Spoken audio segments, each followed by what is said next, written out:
illusion of snow. I have an image here that I took last winter in the actual snow, and you can see some of the limitations of using, you know, capturing snow in camera. So we can see that there's little tiny snowflakes in the distance, and then we have bigger out of focus snowflakes as they get closer to my camera.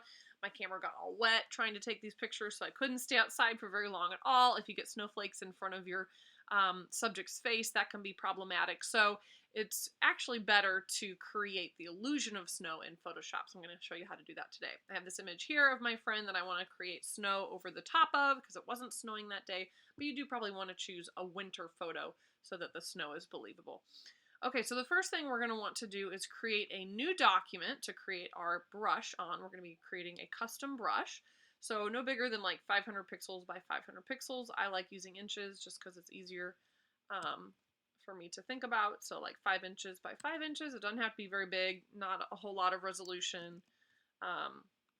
Maybe something like that. Okay, so we're going to create a custom brush preset. And I'm going to use, turn the hardness all the way up on the brush, make it bigger, using the bracket keys so that I have some size variation. And then I'm going to make it smaller, and then I'm going to create some space between my two dots here. And it doesn't matter what color because we're going to be able to paint with any color. Okay, so Command A, and then we'll go to Edit, Define Brush Preset. We're going to call this Snow so that I can find it in my other document.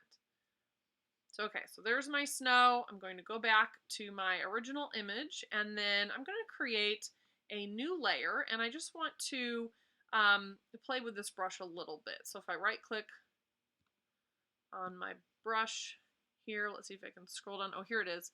So I found my snow, right-click, let's see, go to Window, Brushes, and there it is. Find the snow. So right now, if I just were to paint with it, whoops, might want to make it white. If I just were to paint with it, you can see what it does. It just makes like a big dot and a little dot. So obviously I don't want that. So I'm going to create some variability within the brushes panel. All right, so going to brush settings, I might change the shape dynamics. I might turn up the size jitter so I have some big and some little versions of that brush. Let's see, I might change the angle jitter so that the whole goal is to make the brush look random because snowflakes fall randomly. So you can turn up how much jitter you have.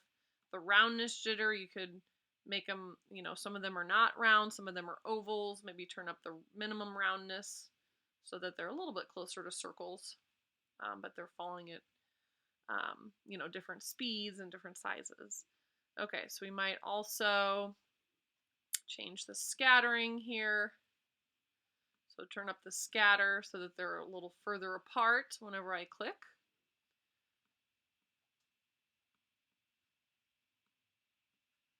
Oops, that's too many. So, again, the goal is just to get them to look more random. Okay, that looks pretty good. I might go to transfer now and change the opacity so that some are like transparent and some are more opaque. And then I'm good to go. Okay, so those are the brush settings for my snow brush here. So I'm going to make different layers so that I can create a sense of depth.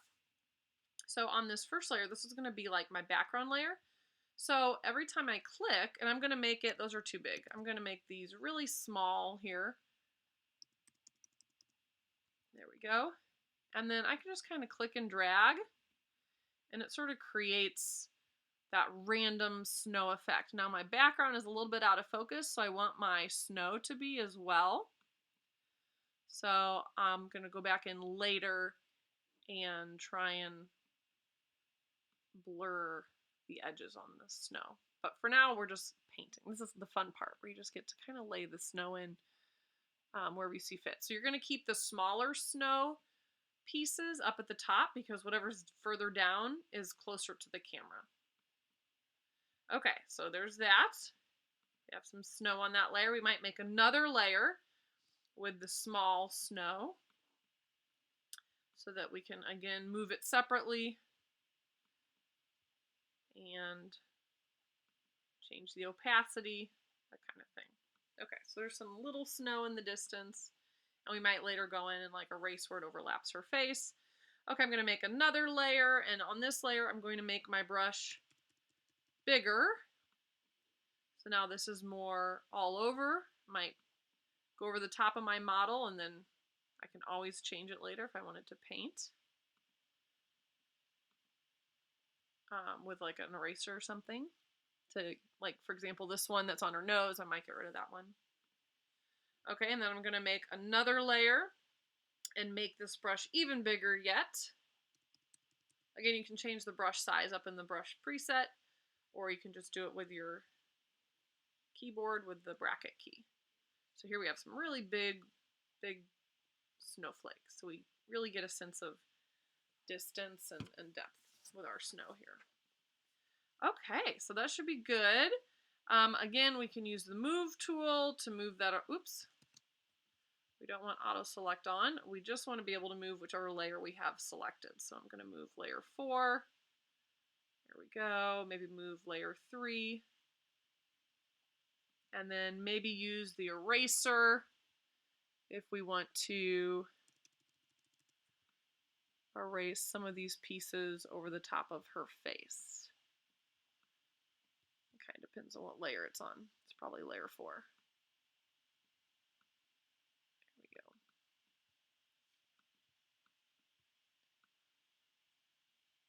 Okay, so now we're going to want to go through and blur our layers. So I'm going to hide everything but layer 1. So you can see this is the snow in the background, and I might want to erase the snow from her face because we want that to be behind her. Okay, so I'm going to go up to the filter menu, blur, and choose Gaussian Blur. And then if you turn it up too much, they disappear because they're so little. So you probably want it to be just a few pixels. Maybe something like that, because the background's out of focus, so you want these little snowflakes to be out of focus as well. Okay, so we want to do that again to this background layer. Oops, this one needs to be erased where it overlaps her face, because again, this is in the background. So we still want our subject to show up. Okay, so we have to add some Gaussian blur to this. Blur, Gaussian blur. About the same amount. Okay. And then our next layer, this time, since the snowflakes are so big and close to the camera, we're going to see a little bit of motion blur. So you want to add both motion blur and Gaussian blur. So motion blur first, and we want it to be at about a 60-degree angle, kind of like that. And you can increase the distance to give it more of that feeling of motion, kind of like that. Click OK. And then we're going to add our Gaussian blur,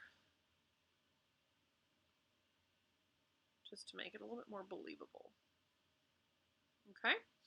And then again, we can move this layer to see where it looks best, and maybe erase the parts that are overlapping her face.